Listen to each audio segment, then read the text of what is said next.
The rain wasn't forecast. The meteorologist had promised a clear night, starry skies perfect for Richard Sterling Sr.'s 65th birthday gala. The patriarch of the family that controlled half of Silicon Valley through companies nobody quite understood, but everyone admired. But the sky had other plans. Or perhaps the universe was finally aligning to expose the rot beneath the Sterling family's gleaming surface. Claire Sterling stood in her bedroom, not the cramped back room where Eleanor insisted she sleep, so as not to disturb Jonathan's sleep with your pregnant breathing, but the master suite she and Jonathan shared when Eleanor was out of town, which was rarely, since Eleanor seemed to possess a sixth sense for knowing when Claire was happy and returning immediately to correct the situation. She was folding maternity clothes she had purchased with her own hidden money Jonathan believed came from a small inheritance from a distant aunt when the door opened without knocking. Eleanor entered, not alone. Behind her came two men Claire recognized as the family's attorney and the estate's head of security. And behind them, standing in the hallway with his eyes fixed on the floor, was Jonathan, her husband, the father of her baby, the man she had loved since she was 19, when he was just a talented programmer working in his parents' basement while she studied computer science at Stanford, before he discovered or was informed that she was the true heiress to the Sterling tech empire and decided to marry her secretly to protect her inheritance from his own greedy family. "Pack your things," Eleanor said. Her voice was calm, terribly calm, the calm of someone who had planned this moment with surgical precision. "You have 10 minutes. After that, you will be removed from the property." Claire froze. Her hands, which had been folding a soft cotton newborn onesie in light blue, she knew it was a boy, though she hadn't told anyone yet, not even Jonathan, stilled over the fabric. "I don't understand," Claire said. Her voice came out strange calm too, but a different calm, the calm of someone processing information so impossible that the brain refuses to accept it immediately. "What is happening? What is happening?" Eleanor said, advancing toward the bed where the baby clothes were spread. "Is that you've been caught. Finally, after 3 years of pretending to be a good Sterling wife, of smiling when we insulted your family, of cleaning our houses and cooking our meals and carrying our bastard in your belly while pretending to be worthy of the Sterling name, you've been caught." She picked up the blue onesie, held it between thumb and forefinger like it was criminal evidence, dropped it on the floor with contempt. "We know," Eleanor continued, her voice dropping to a whisper, somehow more threatening than a scream. "We know who you really are. We know about the code, about the grandfather, about the $45 billion that should be yours and will be, once we gather enough evidence to legally declare it abandoned, which we will do once this." She gestured toward Claire's belly with visible disgust. "Afterbirth spawns and you sign away the rights." Claire felt the blood drain from her face. Not from fear, though there was fear. Certainly, fear for baby kicking against her ribs, as if sensing danger, but from cold, crystalline comprehension. They knew. All this time, they knew. Jonathan knew. Her own husband, the father of her child, knew that she was the billionaire tech heiress they had been exploiting, and he let her serve his mother like a maid, let her be humiliated, let her scrub toilets bigger than the apartment where she grew up, while he lived off the fortune her grandfather had created with code she herself had continued developing since she was 12 years old. "Jonathan?" Claire asked. Her voice barely escaped. It was a whisper, a prayer, one last attempt to find any trace of the man she had loved. Jonathan didn't look up from the floor. His hands were in pockets, that defensive posture he always adopted whenever Eleanor was attacking, as if he could disappear if he stayed quiet enough and small enough. "I'm sorry, Claire," he murmured. And only that. Sorry, as if had tripped over a foot. Not as if he was participating in the expulsion of his pregnant wife into a thunderstorm because his mother told him to do so. 10 minutes later, Claire stood at the main entrance of Sterling Manor, the same entrance she had walked through 3 years ago as a bride, carrying a wildflower bouquet and a heart full of hope. Now she carried a cheap plastic suitcase containing 3 days of clothes, her passport the fake one Jonathan had arranged for her to use, listing her surname as Chen instead of Sterling, her cell phone with ultrasound photos saved to cloud, and her black credit card, the card Jonathan thought was a family unlimited credit card, but which was actually access to the fortune she herself owned.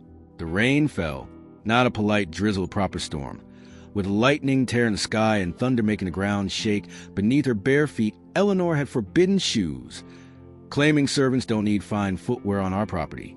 Eleanor threw the final bag.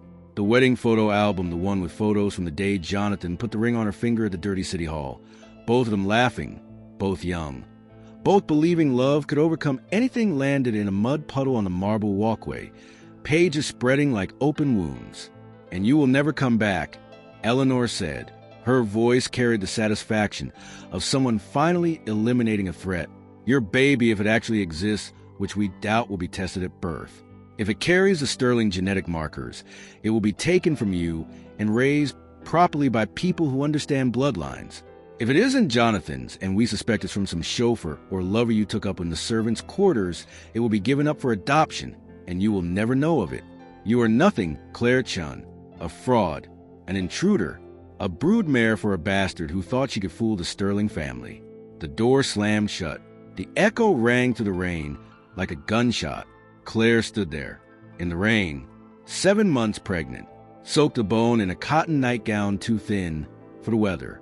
And slowly, very slowly, something inside her, something that had slept for 3 years when she decided to love Jonathan more than she loved herself, something that hibernated under layers of yes, ma'am, and sorry, ma'am, and it'll clean that immediately. Ma'am woke up. It wasn't anger, something colder, more precise, more dangerous. It was a mathematical understanding that she no longer needed to hide, that they already knew, that the game was over, and that now, finally, she could stop playing to lose and start playing to win. Claire pulled out her phone. Dial a number she only used in emergencies, a number that connected directly to Marcus Thorne, her adoptive brother figure, head of security for Chen Enterprises, a company she secretly owned, that built the servers running the code her grandfather wrote, the code the Sterlings had stolen to build their empire. "Activate it," she said when Marcus answered.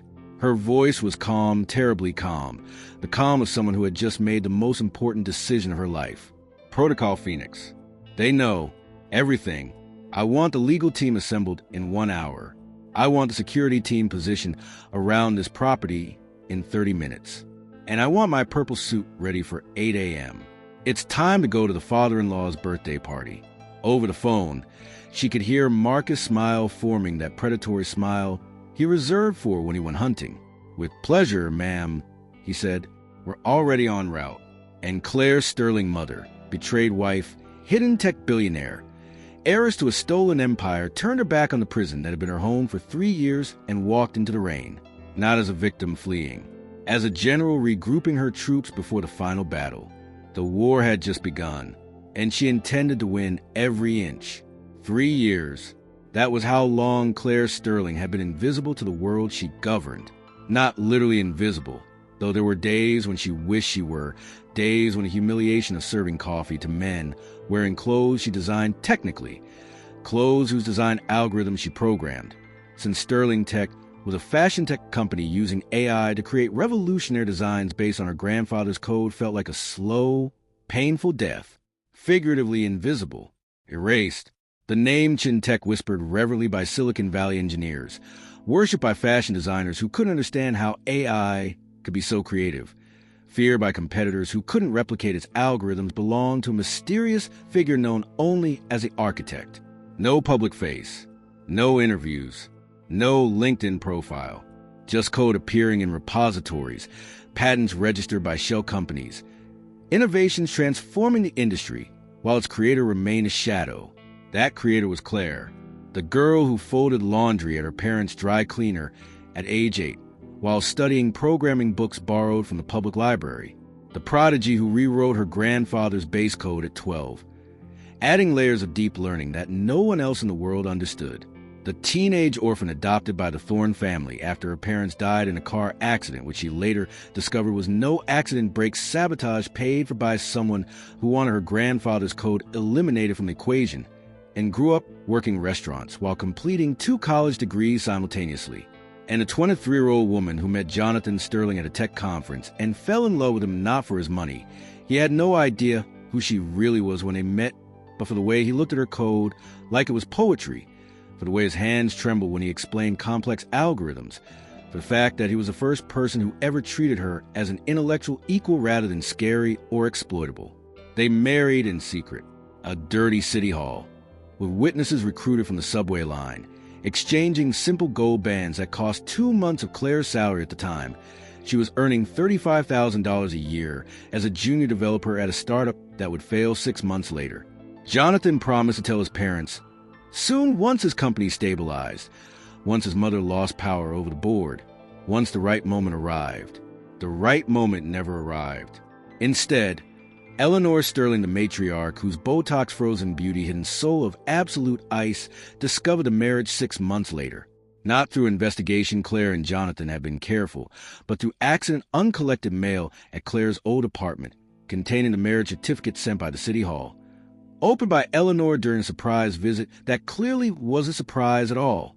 The conversation that followed changed everything. Eleanor didn't demand divorce worse. Much worse. She saw opportunity.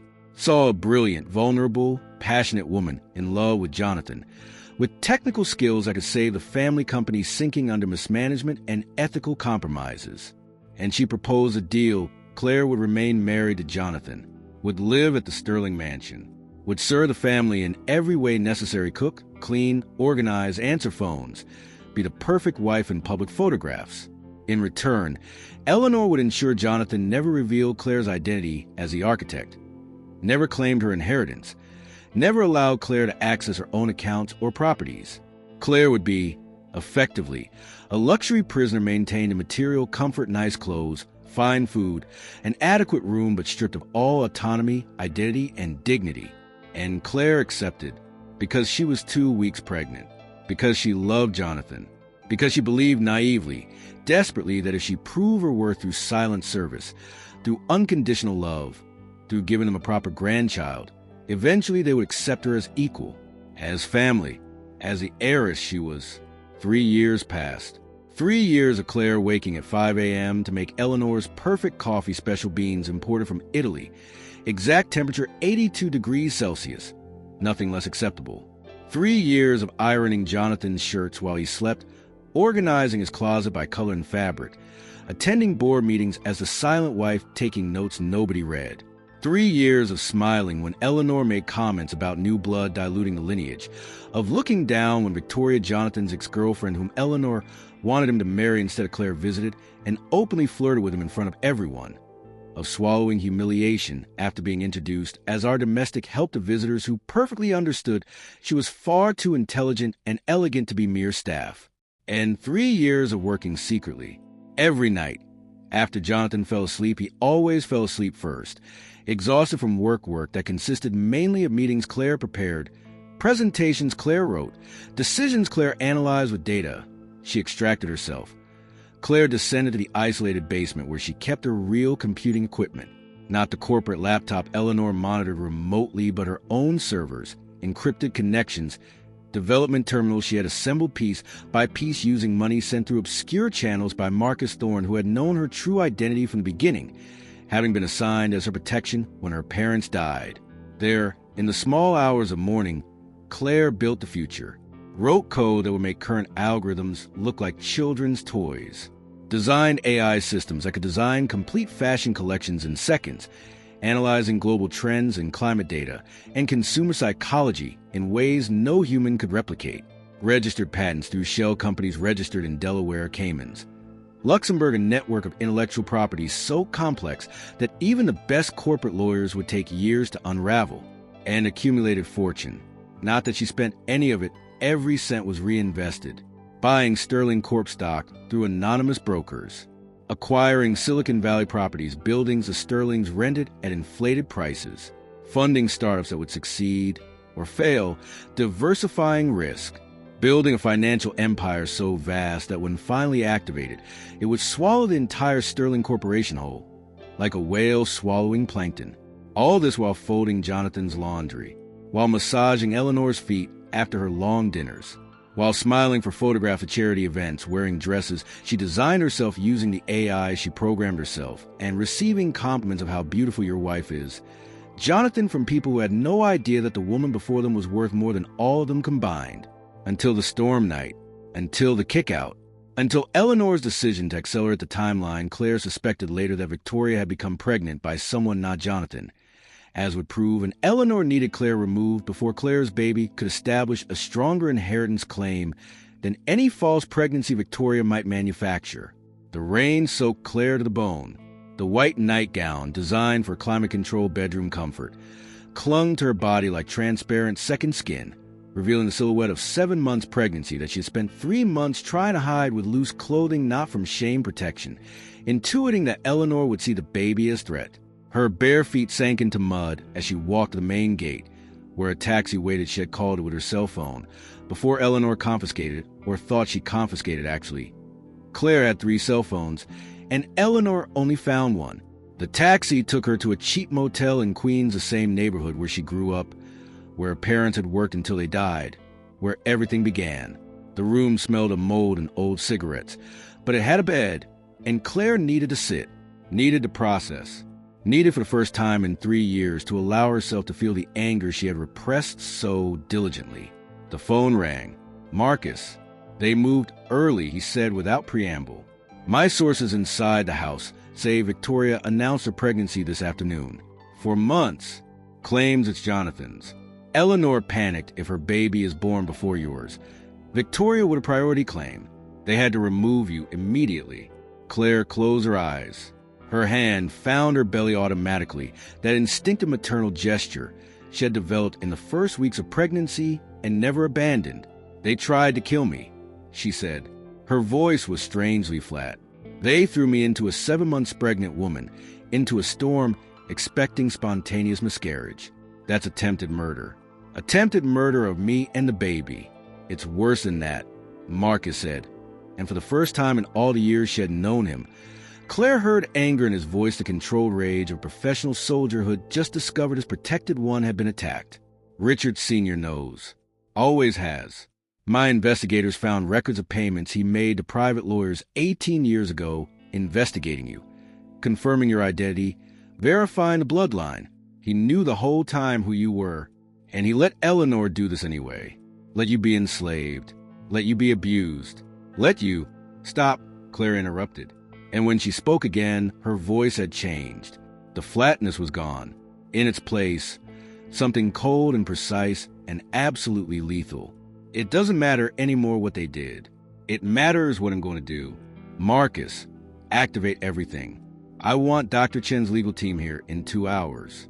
I want security positioned around the Sterling Manor, not invasively yet, just surveillance. I want my main bank account unfrozen, the one with $45 billion. And I want my purple suit ready at the atelier by 6 a.m. The party starts at 8. There was a silence. Then Marcus laughed, not a normal laugh, but that deep, satisfied sound he made when he was finally given permission to unleash the hounds of war. Ma'am, he said, it will be an honor. And Claire lay down on the motel bed, the most uncomfortable bed she had slept in 3 years. Much worse than the back room at Sterling Manor, placed both hands on her belly. And for the first time since discovering she was pregnant, she felt no fear, only determination. Cold, calculated, absolute. Tomorrow, she would no longer be the obedient wife. Tomorrow, she would be the storm they summoned when they threw her into the rain. The truth about Claire Sterling's 3-year marriage to truth she only fully understood that night in the motel, cross-referencing data Marcus sent, while she drank instant vending machine tea in the hallway, was worse than anything she had imagined. It wasn't just that Eleanor knew. It was that everyone knew. Jonathan knew. Of course he did. He was the first to find out, 6 months into the marriage, when he found his grandfather's original documents. While organizing his father's office documents he should have destroyed or given to Claire, but instead kept using them as emotional leverage whenever Claire mentioned wanting to tell anyone the truth. He knew she was an architect, knew she was worth $45 billion, knew that every algorithm saving his company from bankruptcy, every design winning awards, every innovation keeping shareholders happy all came from her. And he chose to let her scrub their toilets, chose to let her be humiliated by his mother, chose to stay silent while Victoria insulted her, while Eleanor degraded her, while the entire world treated her like a nobody when she was a genius behind everything. Richard Sr. knew, the patriarch, The man who built the Sterling Corporation on stolen code from Claire's grandfather had known from the beginning that Claire was the true heir. His private investigators had confirmed it 18 years ago, when Claire was still an 80-year-old orphan, vulnerable, living in foster homes while her family's fortune was being plundered by the Sterlings. He could have returned what was stolen, could have sought Claire out, legitimately adopted her, raised her as his own granddaughter, instead of letting her survive alone. Instead, he hired lawyers to ensure the inheritance remained legally abandoned, a legal trick, allowing the Sterlings to continue using the code without paying royalties, on the claim that no known heir existed to claim it. He knew, and when Claire married his son, when the true heir entered his home, cooked his meals, carried his potential grandchildren, cleaned his bathroom, he watched in silence. Let it happen. Let his wife torture her psychologically. Let his son exploit her. Because admitting the truth meant returning $45 billion plus decades of royalties. Meant prison for fraud and intellectual property theft. Meant the end of the Sterling name as synonymous with success in Silicon Valley. And then there was Victoria, the final piece of the betrayal puzzle. Victoria Sterling, who wasn't Sterling by blood, nor married anyone named Sterling, but rather Jonathan's college ex-girlfriend, whom Eleanor brought back into life 3 years ago as a suitable alternative in case Claire didn't work out, was pregnant for months along, and claiming categorically that the baby was Jonathan's. The data Marcus sent painted a different picture. Paternity test results obtained through medical sources paid generously discreetly showed zero probability of Jonathan's paternity. The real father was someone else, an ex-boyfriend of Victoria's, a hotel heir playboy she still saw to keep options open, per intercepted text message intercepts. And Eleanor knew perfectly well that Victoria's baby wasn't Jonathan's, but it didn't matter to her. What mattered was having a Sterling grandchild that could be presented to the world, a baby that could be used to delegitimize any inheritance claim Claire's baby might make. If Victoria gave birth first, if Eleanor could register the baby as a Sterling heir before Claire's legitimate child was born, the legal battle would become infinitely complicated. Lawyers, years of litigation, the real possibility of Claire losing custody of her own child to a family that hated her. That was why they kicked her out that night. Not just cruelty strategy. Attempted elimination of the threat before it could solidify, hoping the shock, the stress, exposure to freezing rain would trigger premature labor, or worse, spontaneous miscarriage. A tragic accident that would solve all the Sterling's problems at once. Claire read the data 3 times, 4 times. The 5th time, her hands began to tremble, not from fear, but from fury so pure and concentrated she felt it physically, like heat radiating from her center, like energy before nuclear detonation. They tried to kill her son, the life growing inside her, kicking her ribs with cold force, spinning and kicking when she ate sweet foods clearly inherited his father's sweet tooth. Claire thought with sudden dark humor. They tried to murder them both, for money, for power, to protect an empire built on lies. And she was no longer afraid. Fear required having something to lose, in Claire, lying on that mold-smelling motel bed, realized she had lost everything long ago. Lost her dignity when she agreed to serve Eleanor. Lost her identity when she let Jonathan hide her. Lost 3 years of her life, the best reproductive years of her life. Some would say living a lie that benefited everyone except her. Only one thing remained that they couldn't take from her: the truth. And the truth, as Claire had learned since age 12 writing code no one else understood, was the most powerful weapon in the world when applied with sufficient precision. She called Dr. Sarah Chen no relation, but chosen as professional name because Chen was the surname Claire had used during years of anonymity, the false identity under which she had built Chen Tech. Sarah was the country's best intellectual property and succession law attorney, a woman who had made millions destroying plagiarists and corporate fraudsters, and who had been on retainer for Claire for 3 years, awaiting the activation word. Protocol Phoenix. Claire said when Sarah answered, "They tried to kill me tonight. My child. I want everything. Acquisition of Sterling Corporation. Criminal charges for fraud, IP theft, attempted murder. Public exposure at Richard Sr.'s birthday party in 48 hours. Can I count on you?" There was a silence, not of hesitation, but of calculation. Claire could almost hear Sarah's brain processing legal implications, timelines, strategies. "Give me 2 hours," Sarah said finally, her voice carrying the predatory satisfaction of a lawyer who finally had a case worthy of her skills. "We'll have full team, evidence documented, court orders ready to sign. And just because I like you will personally guarantee Eleanor Sterling cries in slow motion." Claire hung up, looked at the water-stained ceiling, placed both hands on her belly-to-belly that, in other circumstances, would have been source of anxiety and uncertainty. Would she be a good enough mother? Would the baby be healthy? Could they financially survive? Now, the belly was just another proof that another piece of evidence, the living heir growing inside her, carrying the same violet genetic markers that prove her lineage, kicking with a force of legitimacy that no court could deny. That tomorrow, she whispered to the baby or to herself or to the universe that finally seemed to be listening, tomorrow mommy stops being good, that tomorrow mommy becomes fair, that, and no one will ever hurt us again, that, and for the first time in 3 years, Claire slept without nightmares, without the feeling of being watched, judged, found wanting, slept like the queen she had always been, only waiting for the right moment to claim her throne. 8 a.m. arrived with operating system precision.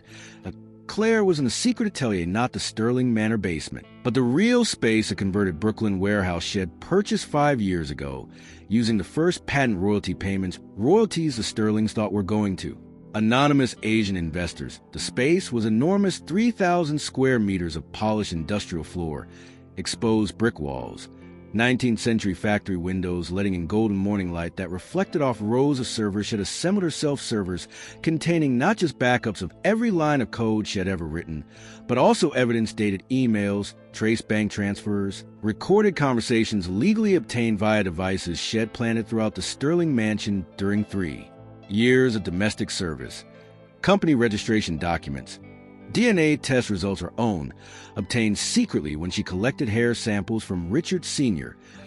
during an accidental cleaning of his office, and the centerpiece Edward Sterling's original will, leaving everything to my direct blood descendant, identified by specific genetic markers, with a clause specifying that if such descendant weren't found within 50 years of Edward's death, the entire inheritance would go to charity. 50 years. We're almost up. Claire had 18 months remaining before her grandfather's fortune would be donated. A deadline Eleanor clearly knew and was trying to beat by removing Claire before she could establish legal claim. But Claire didn't need to wait anymore because Sarah Chen had found something in the archives, something even Richard Sr. or his lawyers had lost or forgotten, an emergency clause in Edward's will. If the heir were found and presented conclusive proof of identity, DNA knowledge of the base code possession of family artifacts, the inheritance could be claimed immediately, regardless of the 50-year deadline, provided the heir also presented proof that the Sterling family had committed fraud to, suppressed the claim, and Claire had all that proof, that mountains of it, that at 8:15 a.m., Claire stood before the full-length mirror in the atelier's private dressing room. The purple suit, deep purple, the exact color of the original Sterling Tech logo, the color Eleanor had forbidden Claire from wearing in public, because purple is our family color, not for servants, was perfect, tailored by a tailor who normally dressed Oscar celebrities, adapted to accommodate her 7-month belly with structural elegance. That made pregnancy look like a power statement rather than vulnerability. That Louboutin heels with thin stilettos, not recommended for pregnant women.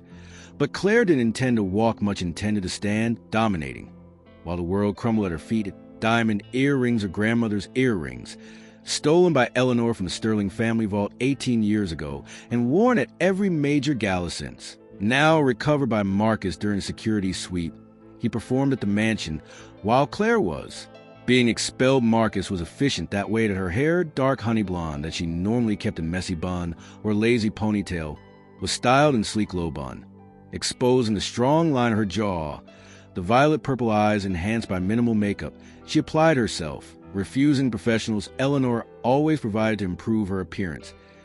She looked, the word that came to mind was regal, not beautiful or attractive or even stunning. Regal, like someone born to command, not to serve. By 9 a.m., the legal team arrived at Sarah Chen, led a group of 8 attorney specialists in corporate law, intellectual property, family law, and criminal law, because yes, there would be criminal charges. They brought folders stuffed with documents, pre-signed court orders. Sarah had anticipated every possible Sterling move and obtained preventive authorizations, acquisition contracts ready for signature. valuing Sterling Corporation at exactly market rate for Claire to purchase it entirely in cash. She possessed, and the cherry on top, search warrants for the Sterling Manor, valid for immediate execution. Once Claire entered the property as legal owner at 10 a.m., Marcus' security team assumed positions that not invasively, yet they didn't want to alert the Sterlings, but they covered every exit, positioned observers in unmarked vehicles, ensured no one entered or left the property without being documented. Richard Sr.'s birthday party was scheduled for 8 p.m., with 500 guests from New York's tech and social elite. 500 witnesses, 500 phones, with cameras, 500 million potential views when content went viral, which would go viral. Claire guaranteed this by hiring a PR team specializing in viral justice moments, the same team that managed corporate scandal exposures that broke the internet regularly, that they'd be positioned outside the property, feeding stories to selected journalists, ensuring every moment of the confrontation was captured, contextualized, and distributed globally in real time. At 11 a.m., Claire made her only remaining stop before battle a doctor's visit, not for routine checkup, to obtain the official, legally admissible version of ultrasound results and paternity tests she already held informally. The doctor paid generously. Discreet forensic medicine specialist confirmed what she knew: male baby, healthy, 8 weeks from estimated due date, with unmistakable Sterling genetic markers visible in fetal DNA profile, and crucially confirmed Jonathan's paternity with 99.99% probability. Based on samples, Claire provided samples she collected from Jonathan while he slept, using swabs that seemed part of her obsessive interest in family genealogy hobby that Eleanor ridiculed but Jonathan tolerated because it made Claire seem harmless and eccentric. That noon, Claire ate lunch, something nutritious, protein-rich, good for the baby. Grilled chicken, steamed vegetables, brown rice that she ate in silence at the atelier, surrounded by servers humming with the processing power of $45 billion worth of information technology, looking at walls covered in sketches of designs never attributed to her, at mood boards showing the evolution of Sterling tech from her grandfather's day to the innovations she herself created. She wasn't nervous. Strangely, she wasn't even excited in the traditional sense. She felt what military types call combat calm, the absolute serenity of someone who had trained for a specific moment for years and finally saw that moment arriving. That every move she had made for 3 years, every meal prepared, every toilet cleaned, every insult swallowed, had been training for this. For tonight, for this moment, for reclaiming everything owed to her. At 2 p.m., Claire took a nap, that not because she needed adrenaline kept her awake, but because the baby needed it, and because she wanted to be mentally sharp for what came next. She dreamed her grandfather, a man she had never met, but whose code she knew better than any living person. He smiled at her in the dream, approving, proud, saying something she couldn't hear but understood perfectly. It's time, granddaughter, it's time to bring home what's ours. At 4 p.m., she woke, to shower, put on the purple suit, earrings, looked in the mirror, and saw the woman she had always been: the architect, the heiress, the genius, finally freed from the chains of Mrs. Sterling, the silent wife. And at 6 p.m., she got into the car Marcus would drive, a black armored SUV, indistinguishable from dozens of others in the city, except for the onboard communication technology, worth more than most houses. Ready? Marcus asked, checking her in the rear-view mirror. Claire placed her hand on her belly, felt the baby move a strong kick, as if saying, I'm ready too. Mama, let's show them who we are. More than ready, she said. That I'm impatient. The car merged into Manhattan traffic, heading towards Sterling Manor, the house that had been her prison, which in some hours would be her legal property. What a family that hated her was about to discover: they'd been living on land that never belonged to them, using fortune that never belonged to them, building reputations based on brilliance they never possessed. The party started in 2 hours. Claire would arrive in 30 minutes, enough time to settle in, enough time for the Sterlings to see her arrival and feel the first chill of recognition, enough time for fear to begin building before she said a single word. Because Claire didn't intend to scream, didn't intend to cry, didn't intend to make a hysterical scene. She intended simply to enter as owner of the property, as CEO of the company, employing half the guests present, as the mother of the true Sterling heir, and let the truth speak for itself. And the truth, when finally released after 3 years of repression, would have volumes to say. The doors of Sterling Manor swung open at exactly 7:32 p.m. They weren't opened by staff. The staff had been dismissed of the party, or so they thought in reality. Claire had placed them on paid leave with salary increases, instructions to return tomorrow under new administration. They were opened by Marcus, using the master key Claire had obtained when she purchased the property 37 minutes earlier. The purchase concluded remotely via Sarah. While Claire was still in the car at the ballroom decorated for Richard Sterling Sr.'s 65th birthday with the theme Legacy of Innovation. Ironic, considering that all real innovation had come from Claire, was packed 500 guests in tuxedos and designer gowns, circulating with champagne flutes, discussing IPOs and mergers and the latest Silicon Valley gossip. An orchestra played in the corner, soft melodies that would be replaced by more dramatic music if Claire decided so, and she had specifically chosen the Imperial March for the revelation moment, because sometimes melodrama was satisfying. That Jonathan was near the head table, beside Eleanor and Victoria, visibly 4 months pregnant, wore red that supposedly disguised her belly but actually highlighted it, her hand resting on the curb performatively. Eleanor wore ivory, the same style from 20 years ago, the same stolen pearls, the same frozen expression of satisfied contempt Claire knew so well. And Richard Sr., the birthday celebrant, sat in an honored armchair, looking 20 years older than the last time Claire saw him, his hands trembling visibly as he held a champagne glass. He probably shouldn't drink given his declining health. No one saw Claire enter. Initially, everyone was focused on the stage where a host hired for thousands. Completely unaware of the drama about to explode, was beginning his welcome speech. Then Marcus touched Claire's shoulder, a combined signal meaning it's time, and she advanced.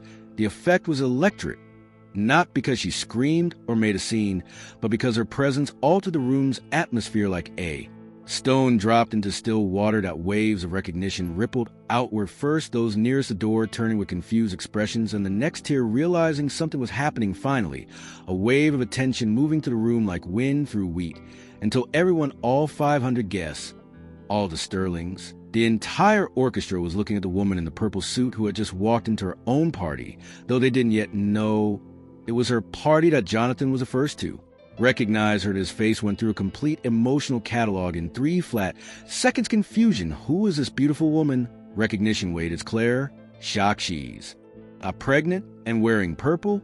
Horror. She knows everything. We're fucked. His champagne glass slipped from his fingers. It didn't fall, because Claire moved faster than gravity, crossing the room in strides that surprised even herself. 7 months of pregnancy shouldn't allow that kind of speed. But adrenaline was a powerful painkiller, and catching the crystal of Madeira before it hit the imported carpet. "You dropped this," Claire said calmly, placing the flute on a passing tray to her. Voice carried perfectly through the room's silence. She wasn't shouting, but something in the acoustics, or perhaps just the intensity of her presence, made every word ring clear as a bell. "Sorry, old habit. Point 3 years, picking up things you drop."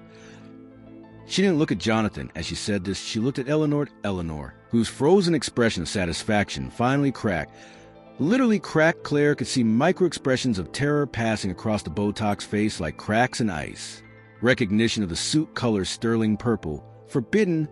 Recognition of the earrings of stolen pearls, now in ears that had right to them. Recognition of the posture regal, in charge. No longer bowed servant, you shouldn't be here. Eleanor hissed. Her voice was different now, no longer the controlling chill of 3 years of domestic tyranny, but something sharper, more desperate. "This is a private function. That family only.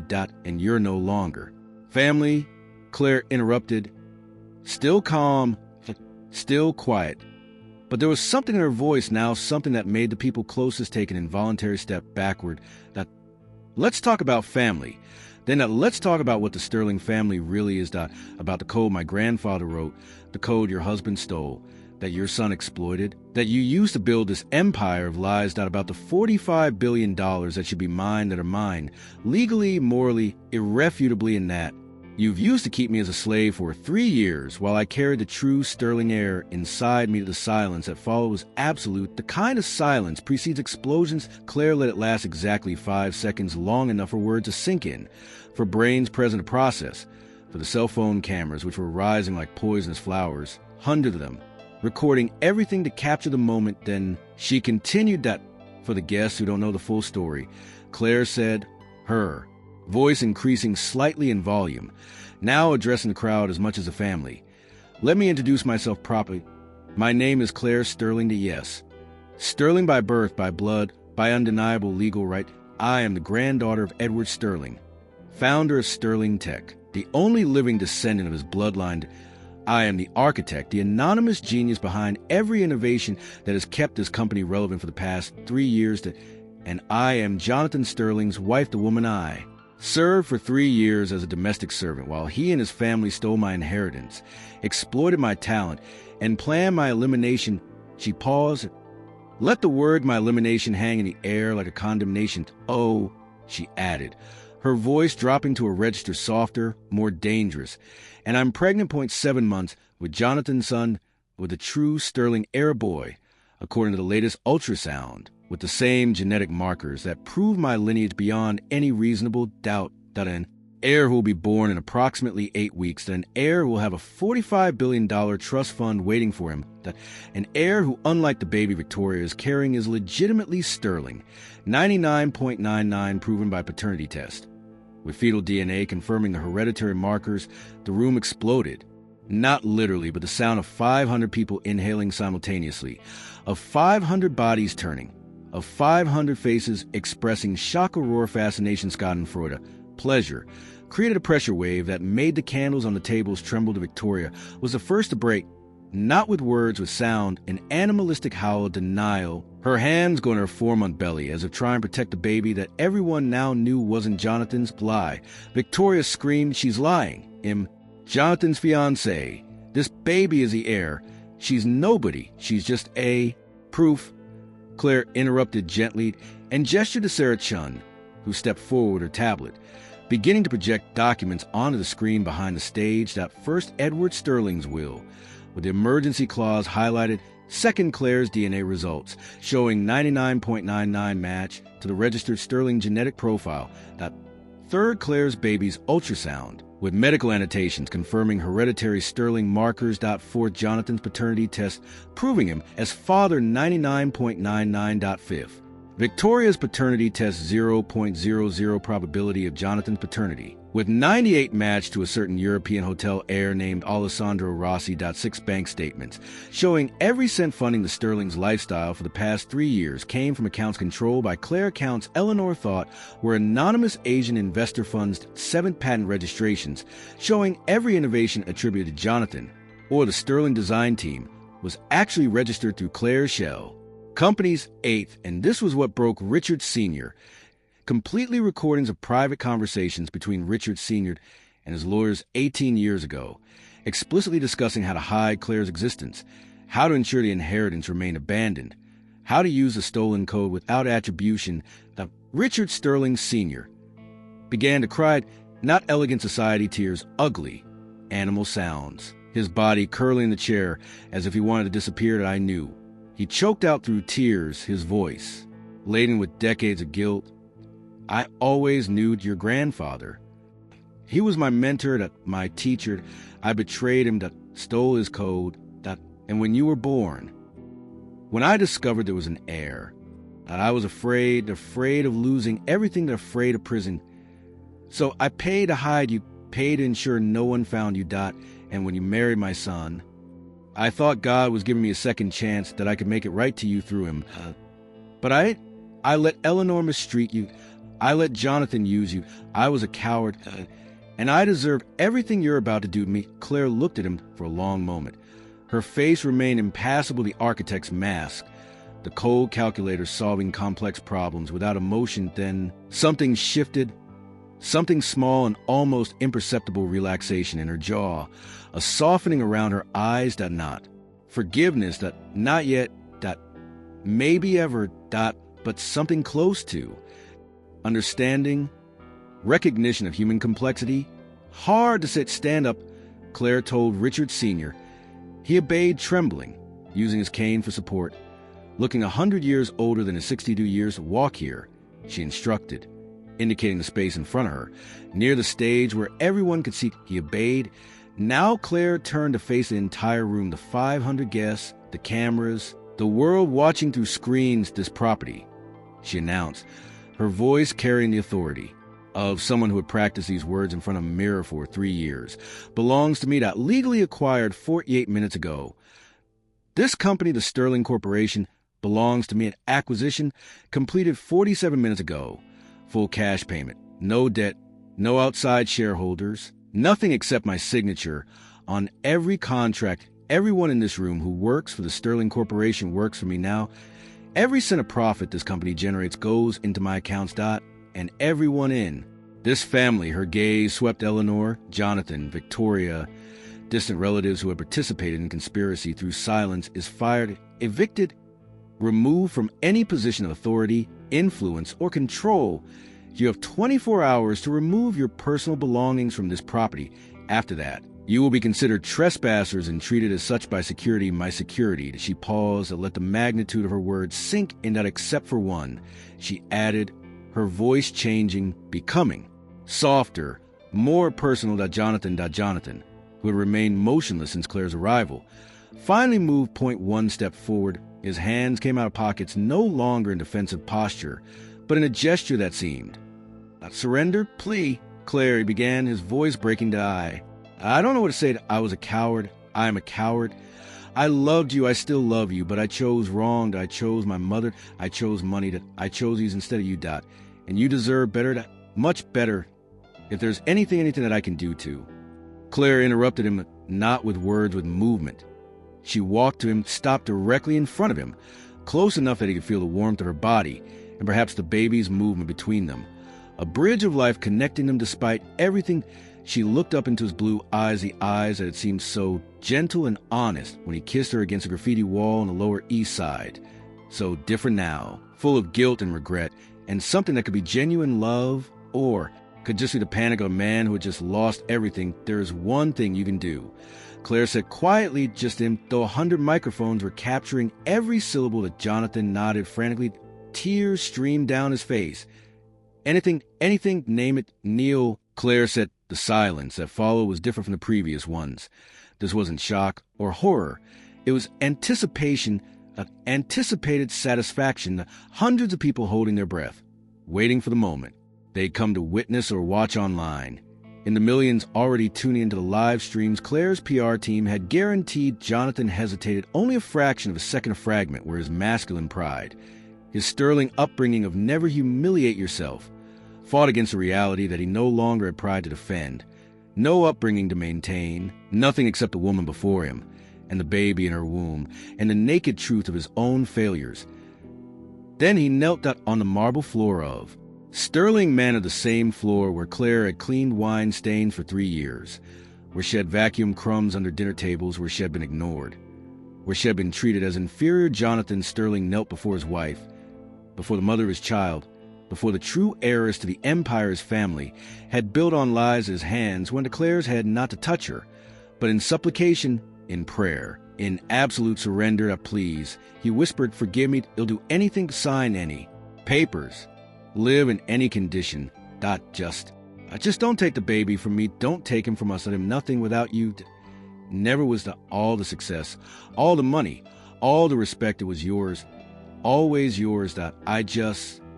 I stole it, and him so sorry. Claire looked at him for a long moment, her violet purple eyes now clearly visible to all. The undeniable mark of her lineage showed no forgiveness, showed evaluation, the calculation, the same precision she used when writing complex code, now applied to human problem before her. You're nothing without me, she repeated, echoing his words. That's the truth. You built your entire identity around what you could take from me. My intelligence, my creativity, my inheritance, my dignity. You don't know who you are without me to exploit. And that's not a basis for forgiveness. Jonathan, that a diagnosis. She stepped back, created distance, out space for him to understand that the rules had changed permanently. But she continued, and now there was something different in her voice, not warmth, not exactly, but perhaps the absence of the absolute cold that had characterized her justice delivery until now. There's a baby involved, our baby, and that baby deserves to know his father, even if the father is a coward, even if the father committed unforgivable errors. So, Harris, what's going to happen? You're going to divorce me? Yes, divorce, because we were never legally married in the eyes of the world, and I refuse to continue the charade. You're to sign over all parental rights. Irrevocably, you're going to live in the guest house, yes. I have a guest house, several actually with supervised visits, until I decide you're safe to be alone with our son. You're going to work real work. Work you do yourself, not work I designed for you in whatever capacity you can find. Because you need to learn what it means to build something instead of stealing. And you're going to spend the rest of your life trying, genuinely trying, not performing remorse to become the kind of man our son can respect. Not for me. For him. Because he'll know someday everything that happened. And when he asks about his father, I want to have something better to say than your father was a cowardly thief who exploited your mother for 3 years. She turned, walked away, not dramatically, not with final flourish. Just a woman leaving a finished conversation. A queen leaving state business, resolved, stopped at the door, turned back one last time. Oh, she added, her voice carrying the final satisfaction of someone delivering the mercy blow. Happy birthday, Richard, your gift of truth. Finally, better late than never, I suppose. And Claire Sterling, mother, billionaire, heiress, Avenger, walked out of Sterling Manor through the same door she had entered 3 years ago as a naive bride. But she wasn't the same woman. And the house, the company, the empire, the name would never be the same either. The world had changed. And Claire, finally, was exactly where she belonged on top of it. 6 months later, Claire Sterling's office in the Chen Tech headquarters building, formerly Sterling Corporation, renamed 3 days after the birthday party, had views of all of Silicon Valley. It wasn't a corner office with floor-to-ceiling windows. Claire hated that kind of ostentation, the performance of power businessmen used to compensate for insecurities.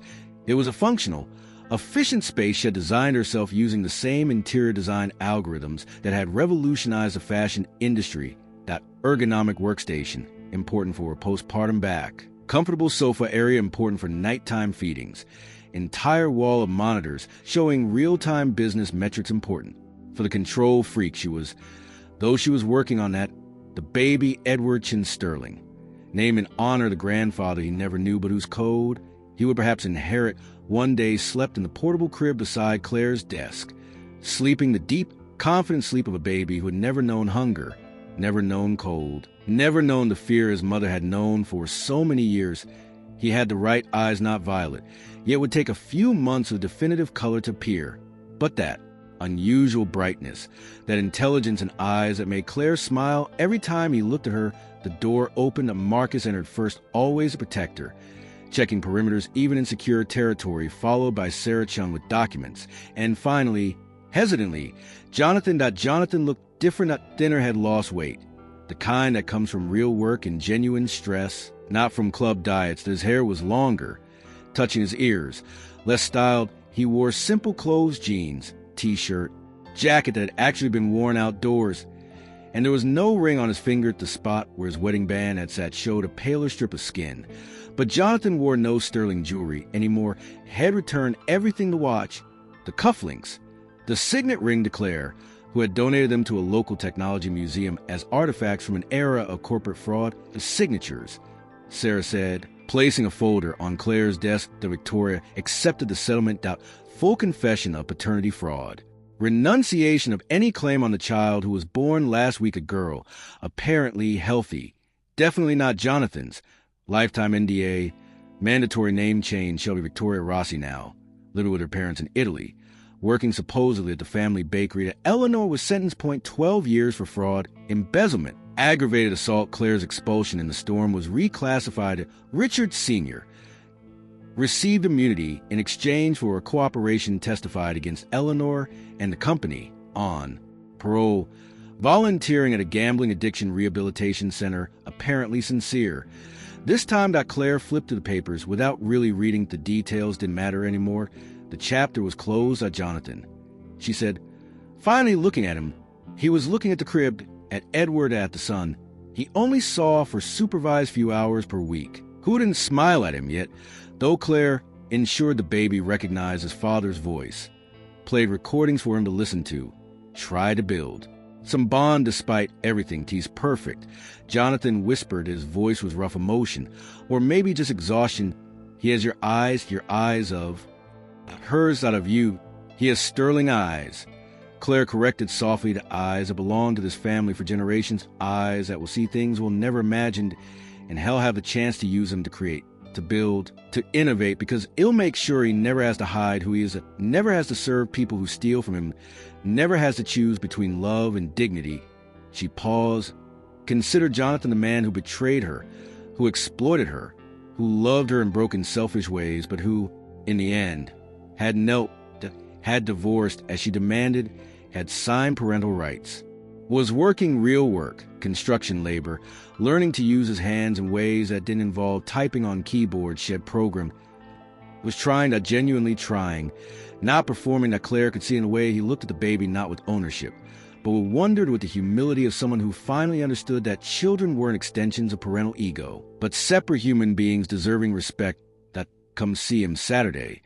Claire said unexpectedly the offer escaped before she could analyze it a weakness, perhaps, or maternal instinct she was still learning to trust that without supervision that alone that for a few hours that I have a board meeting I can't cancel, and the nanny got sick, and he should know his father, the real father, that not the CEO, not the sterling heir, not the ghost he represented, just Jonathan, that whoever that turns out to be a Jonathan looked at her, his eyes still blue, still beautiful, but deeper now. More real, filled with something that looked like gratitude, but also pain of knowing he had lost a right to expect such offers, a pain of knowing every moment with his son was a gift. Not a right to thank you, he said, just 2 words, but they carried the weight of 6 months of change, of work, of genuine attempt at redemption. That Claire nodded, turned back to her monitors at 2, the business that was now legitimately hers, the company she had built, the code she had written, the future she was shaping with every decision. But for just a moment, she allowed herself to look out the window at Silicon Valley, at the tech empire her grandfather had envisioned, that her father had lost, that she had reclaimed, at the future her son would inherit, not as a burden of expectations, but as a blank canvas, free to create whatever he wanted, being whoever he wanted to be, never having to hide who he was. And she smiled, small, private, genuine, the kind of smile that doesn't photograph well, that doesn't appear on magazine covers, that nobody beside the baby and perhaps Jonathan, if he kept trying, would ever see. It was a smile of a woman who survived, who fought, who won, who was finally exactly where she belonged, in control of her own life, protecting her own child, building her own legacy, that no longer the silent wife, no longer the invisible maid, that no longer the hidden heiress, just Claire, just mother, just queen. And it was enough that for the first time in her life, it was more than enough.